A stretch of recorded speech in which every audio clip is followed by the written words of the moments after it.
You want to support Roland Martin Unfiltered? Be sure to join our Bring the Funk fan club. Every dollar that you give to us supports our daily digital show. There's only one daily digital show out here that keeps it black and keep it real as Roland Martin Unfiltered. Support the Roland Martin Unfiltered daily digital show by going to RolandMartinUnfiltered.com. You can make this possible. And this is the thing that really bugs me. I mean, like it Did you open your eyes? No, you don't understand. It really bugs me. These folks want a movement to move like a moment. Mm-hmm. When moments actually lead to movements. Movements take time. If I talked about the Black freedom movement, some call the Civil Rights Movement, what we're now dealing with is December 1st, 1955. King's assassination, Fair Housing Act 9 days later, April 1968. Mm-hmm. That's 13 years.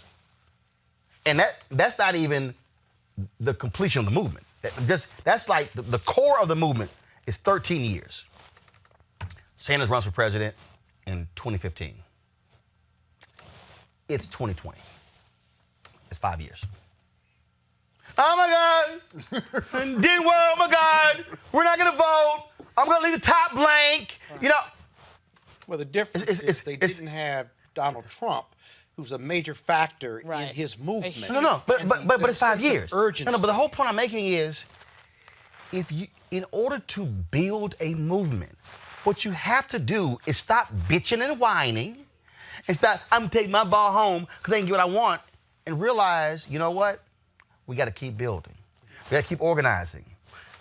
Reverend William Barber, Moral Mondays. Mm-hmm. Moral Mondays started a decade ago. Yep. Let me, for all y'all Bernie people who are watching right now, pull your damn notepad out or your phone out and take some goddamn notes. Because, see, this is what's pissing me off with them. Moral Monday started when 16 people got arrested in the state capitol in North Carolina. Mm-hmm. Right. That thing built, hundreds and thousands, then multiple thousands, they're all across the state. Republicans barred Reverend Barber from even coming to the state capitol. He sues. They're fighting. They're suing. They're going after them. They're suing. They're fighting. They file a state lawsuit, federal lawsuit. All that sort of stuff happened. Then it's sitting here, voter suppression, gerrymandering. It's North Carolina Republican Party is just sitting here passing stuff, transgender bathroom bill, voter suppression, all this sort of stuff. Still fighting. Today, Roy Cooper, Democrat governor. Today, Democrats have a majority on the state Supreme Court, and they've invalidated most of those procedures. Today, Democrats, because they've won the argument about racial gerrymandering, today, because of their fight, they actually got the political gerrymandering. Now you're going to see fair congressional districts. Now you're actually going to see more potential folks elected who support the Moral Monday issues and those who are against. That was 11 damn years. If they took the attitude of the Bernie people, I'm just going to stop. I ain't going to vote. I ain't going to vote. My God, I'm not going to vote. And that's what we're dealing with here. Movements take time to build. And if you believe in the issues, what you do is you say it for the day, get your ass up, dust yourself off, and say, we about to go back out there to organize and mobilize. Right. That is what is driving me crazy about these whiny-ass people who, I know, I got some black dude, I'm going to put his ass on the show. I'm voting for Trump because Bernie didn't win. No. No. He ain't a real Bernie supporter. But here's the deal. And I tweeted this. How in the hell can you say you're a Bernie supporter? And then go vote for Trump? How? How can you say you're a Bernie supporter? And Trump is you just heard everything Bernie just said about Trump your dumb ass say, I'm going to go vote for Trump, or I'm going to leave the top of the line blank because, you know what, they keep telling us we got to vote for any Democrat, so I'm just not going to vote at all. So you don't mind 4 more years of this. Well, see, I think the reason that happened, though, in 2016 was they were under the stupid impression that Trump was reflecting some of Bernie's. With that sort of America First argument, and remember, Bernie was polling well against Trump, I think, for a reason. People wanted disruption. They wanted something different. But now we know, of course, for a fact that that was all nonsense. But I think it was nonsense then, and it was easy to recognize. But now we definitely know it's nonsense. And so now everybody's completely abandoned that idea. Oh, no, I got Elijah James, Scott, right here. This ain't nothing but trying to shame black people into voting for Democrats. No, dumbass. This is all about, I got evil over here. I got a man over here who is against everything Bernie Sanders stands for. I got a man over here who is rolling back civil rights protections in every federal agency in the government. I got a man over here who's appointed nearly 200 federal judges, nearly all of them white men, far right wing, many of them grossly unqualified, who, if he wins another 4 years, likely will have appointed 500 federal judges that will be in control of federal judiciary for the next 50 years. So every progressive idea that you like, if it did get passed by Congress, would get sued. And guess who would hear the lawsuit? The 500 federal judges Trump is likely going to get. But I'm trying to get somebody to vote Democrat. No, I'm trying to get you not to vote for stupid. Well, a no vote in the election is a vote for Trump. But here's the deal. I've always thought that this election in 2020, what was really working as kind of undergirding all of this is the vote for Biden is really a vote for stability. That we've had the Trump and the disruption, and the voters wanted the disruption, and we had 4 years of that. And now, I think the electorate, whether you're Republican, Democrat, or Independent, those people that vote at a higher rate, because let's talk about the young, let's not forget the young people who are for Bernie aren't voting in the numbers they did 4 years ago. That the country wants stabilization. It wants some normalcy. It wants to get back to American values versus Trump values, and Trump values may be shared by that 40% that would vote for him no matter what. But the America, black, white, yellow, or brown, wants to get back to what it's always been or what it's promised all of us to be. And under Trump, 4 years wears on you, and you start to believe, I don't care who you are, that you know what, this ain't right. And we may have lower taxes for corporations and the rich folks. We may have a big deficit, even though we don't have a rehabilitation plan or investing money to get the economy going again. That normalcy would sound good. And now, if we want a revolution, maybe we do our revolution later, but Bernie may not be around for that revolution in 8 years. And he's trying to do it this time. But guess what, He's never going to get voters like me, though. Guess what? And I make up most of the Democratic Party. Why is that? Guess what? AOC. Why isn't he ever going to get to it? I'd love to have free college tuition, even though all my daughters are grown. I'd love to have, what's his other free? But in a choice Medicare between for Trump all, and Bernie, who would you vote for? As long as I had a choice, right? Between Trump and Bernie, who would you vote for? Well, I'd have to vote for Bernie. Right. Bernie's not going to get the nomination. I'm just saying, though. And No. First of all, hold on. So Question asked, question answered. Derek, here's the thing that again. Why are you cutting me off? I had more points to make. No, first of all, you need to hurry the hell up. 20 minutes. Derek, here's the whole deal. Here's a deal here that, again, when you begin to analyze this deal, and I'm going to go ahead and play this here. Henry, go ahead and go to my phone right here. So this is, let me put it on pause. So, y'all, this is Crystal Ball, co-host of the morning show on the Hill TV, on the Young Turks with Yank Uger. Both of them huge Bernie Sanders supporter. This is the kind of stupidity I'm talking about. Message moving forward. But Chris, I got to ask, what's our alternative? I mean, I don't think it's tenable for progressives to threaten to vote for Trump. I think that's nuts. I would never do that. I would never vote for Donald Trump either, but you can leave it blank. As of today, I'm an undecided voter because here's the thing, Jake. Donald Trump is awful. The next Republican will be awful. And if they always can say, look, you've got to vote for us no matter what, you've got no other choice, then they're always going to treat us like this because you have no power in that situation if you're just going to show up and vote for them anyway. So I know people aren't going to want to hear that, but I think that is the reality of the situation that we face right now. Crystal, you brought up really fast. Derek, Yes, sir. 2016, Eddie Glaude, who you see on MSNBC, made the exact same argument. We got to teach them a lesson, leave the top blank. I said, Eddie, you stood crazy as hell. I disagree with him then, and I told, we were tweeting today, I said, I disagree with your ass now. And he said, we're all in this thing together about getting Trump out, not giving him 4 more years. I said, well, hell, Eddie, his ass should have had the first 4 years. Right. And I'm like, you are part of that problem. And part of the problem, and again, and the thing is this here, black people more than anybody else, know you don't stop swinging. 1964, Mississippi Freedom Democratic Party goes to Atlantic City. They want to be seated. LBJ is like, look, y'all ain't getting away in my convention and my nomination. I got to win, got to keep the South together. Dr. King is standing with him. Fan Lou Hamer puts that purse on that table. She testifies. LBJ tells the head of the AFL-CIO, you tell King you're going to take all of his labor money out of the movement if he don't back this compromise. Dr. King had no choice because he knew without the labor money movement, wasn't no movement. He said, y'all take the deal. Bob Moses, Fan Lou Hamer, all of them were hurt by it.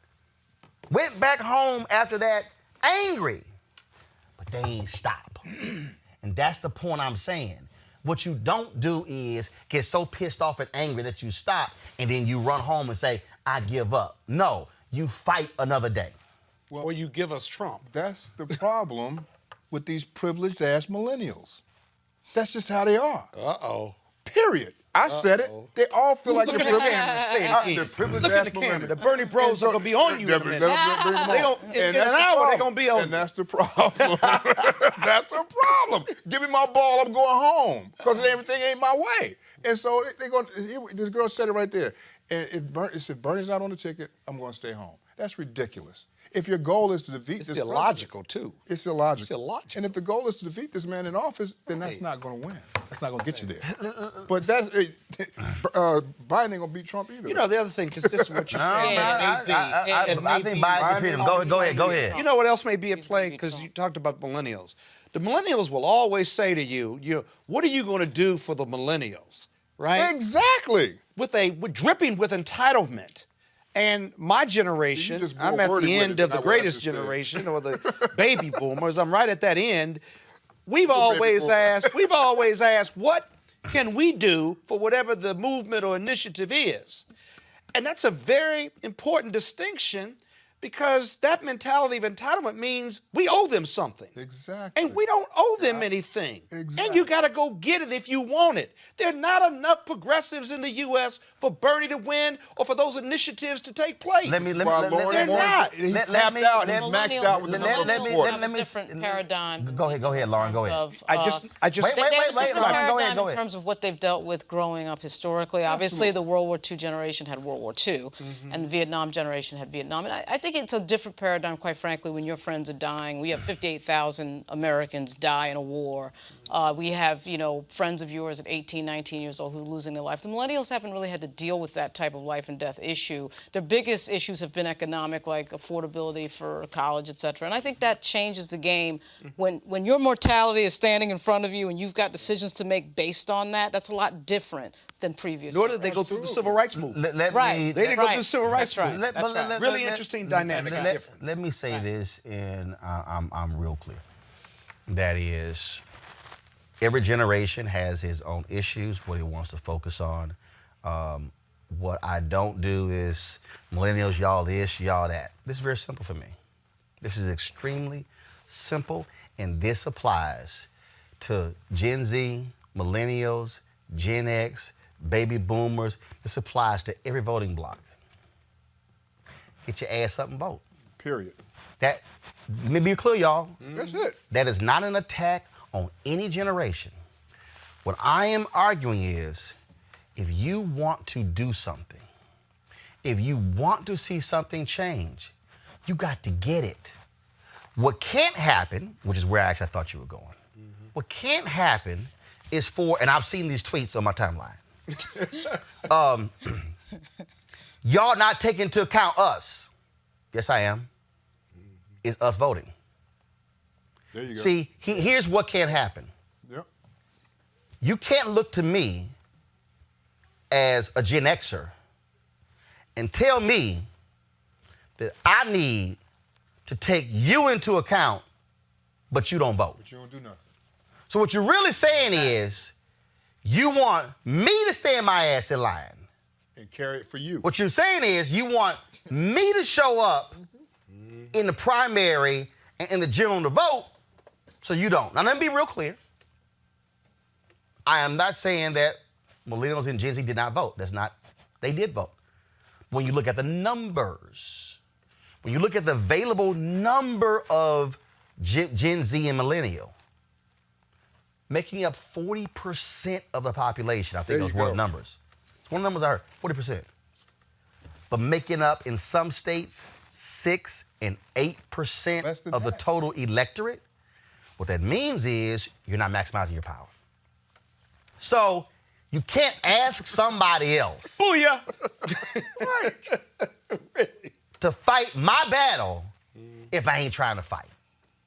And that just don't make any sense. I think the numbers actually are not that bad. I think they're capped at, 24 years old. And their two biggest issues seems to be health insurance and college affordability. What numbers are not bad? Climate change, voting, too. Voting for young people. No, the numbers are bad. Yeah. I think they're not that No, bad. they are bad. They're not No, that, if you look voting numbers are bad across No. the board. I'm talking about. People don't I'm talking about participate. the number of people turn out to vote in terms of that 18 to 30 24, category. 18 to 24. 18 to 30 category.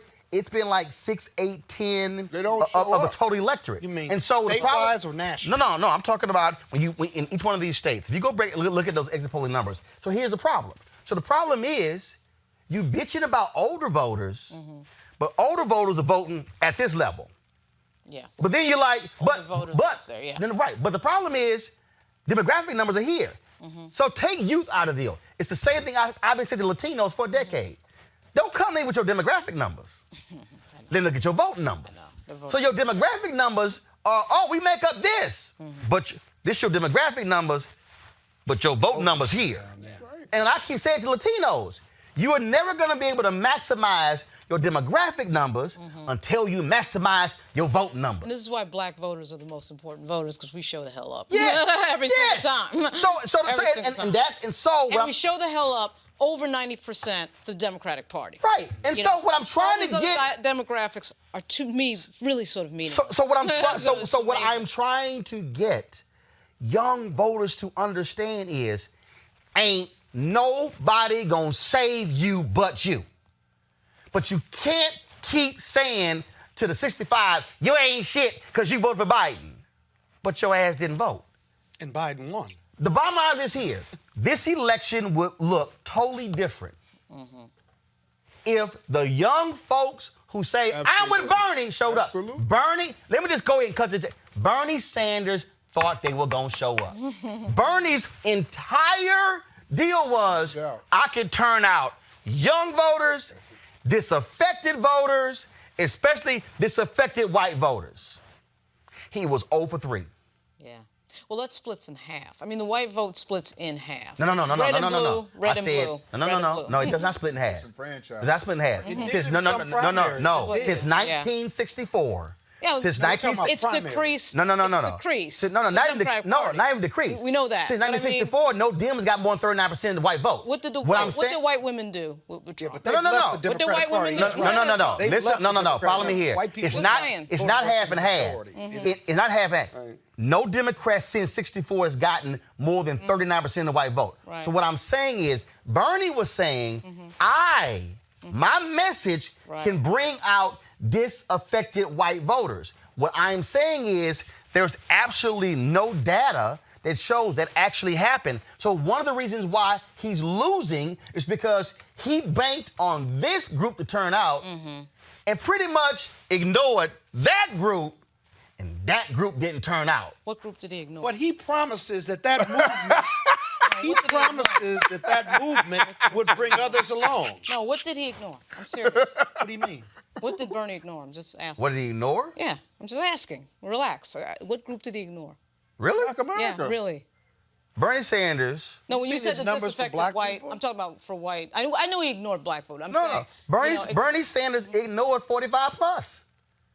Bernie Sanders tried to build a movement that was driven by 18 to 35. Right, okay. And that sounded great. Right. But the problem is, if you don't bring them out, hey. I think what he was actually trying to do was sort of channel, you know, most of the country, which is middle class and lower middle class. He's trying to do a poverty thing. And I just, at the end of the day, the powers that be, and I'm not trying to suggest the establishment stopped him. I'm not getting into that. But I do think that that's a conversation that's very hard to have in the Democratic Party. But he couldn't get the 45 and olders to join this movement that had all this energy, because his movement theory was, I excite the base. Right. They're young. They can be black or white. Right. I got young independents, but they can join and we'll come along and we'll transform not only the party, but we can beat Trump. Well, that hasn't happened yet. I went to a Sanders rally 2 weeks ago in Richmond, Virginia, and there were a tremendous number of young people there. I was really surprised at that. Okay. I mean, you can't really But they're not voting. Wait. They're coming to the rally. Wait. What did you say? I said there was a tremendous number of young people there in Richmond. Where? Richmond, Virginia. Where? Richmond. At a what? It was at a rally. It was a rally. Right. It was at a rally. Yeah. Did it translate to the voting box? I guess not. That's my point. I'm just saying. I'm just saying there were a lot of young people there. That's all I'm saying. I'm not saying it translated into anything. But that's precisely my point. Okay. My point is one. I mean, here's we're talking a universe of 120 million people. So I get that one rally does not translate into 60 million voters. I am taking your one rally and now I'm extrapolating that. I know, but I'm not extrapolating. No, I am. I'm just saying. I am. I'm just saying it was one rally in Richmond. That's all I'm saying. I am. No, I am, because here's why. No, I am. No. I am, because here's why. A lot of Bernie's people, and especially a lot of people in the media, my God, look at it's 7,000 at a rally.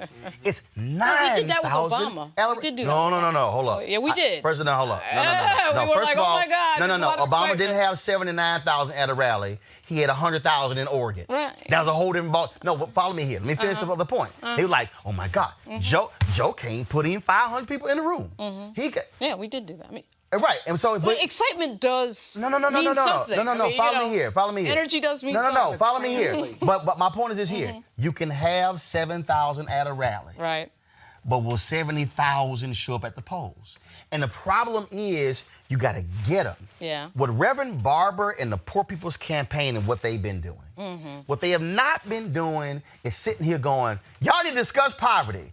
They've not been having them meetings in Washington, D.C., and just going to the DNC and the RNC. You know where they've been? Idaho. Right. Kansas. They've been going to North Carolina. They've been in, they've been in Idaho. They had 1,000 folks at a Jewish temple in Los Angeles. They've been all around the country. They've been going to places where nobody, Democrat or Republican, shows up. Right. Because what he understood with Moral Mondays in November is, I can't just talk about what somebody should be talking about. You got to go to the people and mobilize and organize. And in fact, somebody even asked him, they said, there were 2,500 people at this event and you weren't even a speaker. Right. And he said, well, that's the point. Right. We shouldn't have to get 2,500 showing up just because I'm showing up. And that's what I'm trying, I need these Bernie people to understand, that if you want to actually build the movement, you got to build, B-U-I-L-D, which means that you got to do that. If you say we need to take our progressive values and we need to take it state to state, city to city, county to county, town to town, neighborhood to neighborhood, block by block, street by street, house by house, that's how you build movements. You don't build movements on Twitter. You don't build movements just talking about it. You've got to actually do it. And then once you talk to them and you got them, now you got to get the second step, you got to get them registered. Now, if you get them registered, you got to get them to the primary. Then after the primary, you got to get them to the general. It's a 4-step process. It's not, hey, we got a rally. Hope to see y'all on Tuesday. We good. But if those young people who are his core supporters won't vote in the numbers he needs, he's not going to be able to convince others like me and who are more moderate voters to join the movement. You got to keep winning to join the movement, to get someone like me to join the movement and others. I don't know that it's an It's age. just I not mean, happening. You know what? demographics. I ain't got to No, get. it's not age. No, it's not. demographics. Actually, you know what? No. I conservative ain't got to get you to join. What you got to get me to do? If this group over here, Derek, has a larger block of people, and if I focus on mobilizing and organizing this group, I can overwhelm you. The problem is if I don't mobilize and organize this group, and I'm hoping they turn out, you can whip my ass every single time because you like, yo, that ain't gonna happen. Right. Derek, that's just real basic. It's real basic, guys, but I think, too, something else that we haven't talked about. His policies. It just didn't make sense for America, period. And we talk about the voter not showing up, the younger voter, all that kind of stuff. Yeah, they probably didn't. The older voter, though, you look at some of the stuff that Bernie Sanders putting out, it just don't make sense. Even some of the stuff that Biden is talking about. What do you mean, like paying for Medicare for all? No. Or paying if for I free may, college Scott tuition? Bolden, I want you to get to your point. Last to your point. Last week, I testified, was invited back to give witness testimony for the House Natural Resources Committee for a hearing for H.R. 5435, put out for by Representative Geraldo from Arizona. Mm-hmm. This piece of legislation seeks to remove every job in the oil and gas industry by 2032. How in the hell are we going to do that? How is that even possible? Well, what was in the bill? You went to support it or oppose it. I went to oppose it. Okay. That's the main thing. The bill is the American Land and Water American Public Land, Water, and Climate Change Act solution. All right. That's not a solution. Yeah, but there are a lot of high-paying green jobs that would come Scott, from we that. cannot. You cannot change the industry overnight. I don't think the bill wants First to of all, do that. I'm sorry. Carve out or build it. Hold up. Y'all not Hold gonna up, tell me. wait. Y'all go read the bill. Wait, but hold up. Go read the bill. I'll tell you what it said. Did you just say by 2032? 2032, that's 12 years from now. That ain't You overnight. cannot That ain't change this overnight. industry in That ain't 12 overnight. years. That's not overnight. It took 100 years to get here. It is not going to change in 12. Well, 100 years If y'all believe that, then I got some Well, some beachfront property for your money. If y'all believe that, Send you the deed. Believe it. Here's what I know. That's why this shit ain't working, because they Here's put what forth that kind of here's crap. what I know. What I know is real simple. And I know that what I'm saying is just this. Bernie Sanders has a likability factor too that bars him from. I'm not even. I'm not even gonna go down the whole likability. That's not a rabbit hole. That's a reality. All I'm saying is this here. He's definitely has This is somebody very working with him. simple. You Fast. have to be able to move people to act and to. All right, folks, back to our Roland Martin Unfiltered video in just one moment. All right, so a lot of y'all are always asking me about some of the pocket squares that I wear. Now, Robert don't have one on. Nope. Now, I don't particularly like the white pocket squares. I don't like even the silk ones. And so I was reading GQ magazine a number of years ago, and I saw this guy who had this pocket square here, and it looks like a flower. This is called a shibori pocket square. This is how the Japanese manipulate the fabric to create this sort of flower effect. So I'm going to take it out and then place it in my hand so you see what it looks like. And I said, man, this is pretty cool. And so I tracked down, it took me a year to find a company that did it. And so they make these about 47 different colors. And so I love them because, again, as men, we don't have many accessories to wear, so we don't have many options. And so this is really a pretty cool pocket square. Now, what I love about this here is you saw when it's in the pocket, it gives you that flower effect like that. But if I wanted to also, because if I flip it and turn it over, it actually gives me a different type of texture. And so therefore it gives me a different look. So there you go. So if you actually want to get one of these shibori pocket squares, we have them in 47 different colors. All you got to do is go to rolandmartin.com/pocket squares. All right, so first of all, that graphic is way too small. So tomorrow we're going to run it right down here all across the screen. So it's rolandmartin.com/pocket squares. All you got to do is go to my website and you can actually get this. Now, for those of you who are members of our Bring the Funk fan club, there's a discount for you to get our pocket squares. That's why you also got to be a part of our Bring the Funk fan club. And so that's what we want you to do. And so it's pretty cool. So if you want to jazz your look up, you can do that. In addition, y'all see me with some of the feather pocket squares. My sister, who's a designer, she actually makes these. They're all custom made. So when you also go to the website, you can also order one of the customized feather pocket squares right there at rolandmartin.com/pocket squares. So please please do so. And of course, that goes to support the show. And again, if you're a Bring the Funk fan club member, you get a discount. This is why you should join the fan club. Now back to your Roland Martin Unfiltered video. You want to check out Roland Martin Unfiltered? YouTube.com/Roland S. Martin. And subscribe to our YouTube channel. There's only one daily digital show out here that keeps it black and keep it real. It's Roland Martin Unfiltered. See that name right there? Roland Martin Unfiltered. Like, share, and subscribe to our YouTube channel. That's youtube.com/Roland S. Martin. And don't forget to turn on your notifications so when we go live, you'll know it.